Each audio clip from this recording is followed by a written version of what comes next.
నిన్న నేను లేనప్పుడు మా బాబు దగ్గరకు వచ్చి నీ ప్రాపర్టీ నాకు కావాలి అని బెదిరించింది ఎవడు?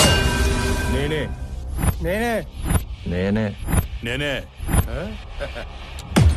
కంగారు పడి కమిట్ అయిపోకుండా రోయ్. ఇప్పుడు నేను ఒక రౌండ్ వేసుకుంటాను. ఆ తర్వాత ఇదే ఫ్లోలో నేను కాదు నేను కాదు నేను కాదు అంటారు. కాబట్టి చెప్పేటప్పుడు ఒక్కసారి ఆలోచించి చెప్పండి.